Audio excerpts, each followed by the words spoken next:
Hello guys, welcome to Tutorly. So in today's video, I'm going to show you exactly how to pick a subscription plan for Kling AI.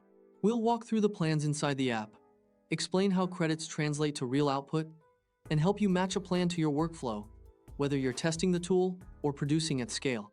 This will also help you avoid overpaying for credits you don't actually use or running out too quickly when your production increases. Start by heading to the Kling AI app and signing into your account. Once you're in, look toward the bottom left and click the profile icon to open your account panel. From there, choose Upgrade for monthly credits. This is basically your control center where you manage everything related to your plan, usage, and upgrades. So it's good to get familiar with it early. Before comparing plans, take a moment to understand credits. Each AI video generation typically uses around 150 to 400 credits depending on the resolution, duration, and model. Short, simple clips can land near 150 credits, while higher quality, 1080p or longer clips often run 300 to 400. Keep that range in mind as you estimate how many videos you plan to create each month. A good tip here is to always calculate slightly above your expected usage so you don't get interrupted mid-project when you're in a workflow. Next, open the plan selector and view monthly billing.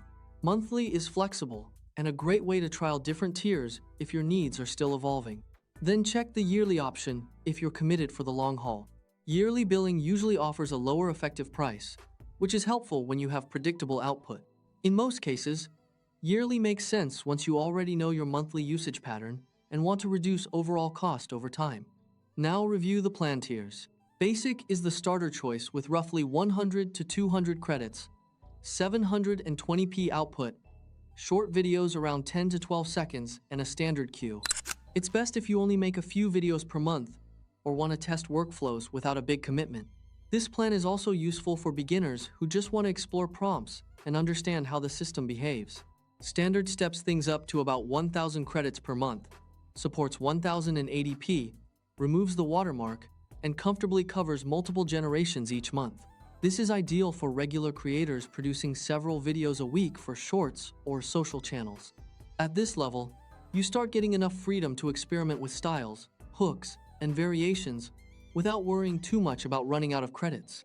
Pro is built for heavy use, typically offering 1,500 to 3,000 or more credits per month, 1080p cinematic output, faster generation priority, queuing and commercial use rights.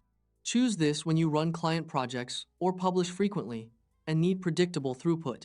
This tier is especially useful if you're monetizing content because the speed and priority help you maintain consistent posting schedules.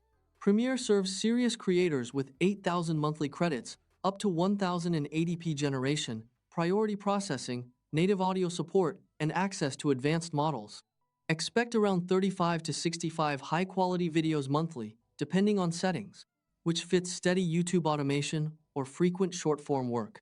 This level is designed for creators who treat content production like a daily workflow rather than an occasional task. Ultra is the top tier with 26,000 credits, the fastest priority, early access to new features, enterprise-level production, and 1080p output. It's designed for daily production across multiple channels and the lowest cost per video at scale. If you're running multiple brands or a content team, this tier gives you the stability and speed needed to scale without bottlenecks. When you found your fit, click Subscribe Special Offer to lock it in. Review the details, confirm, and you're ready to create with confidence. At this point, you're not just picking a plan, you're setting up a production system that matches your content goals and growth pace.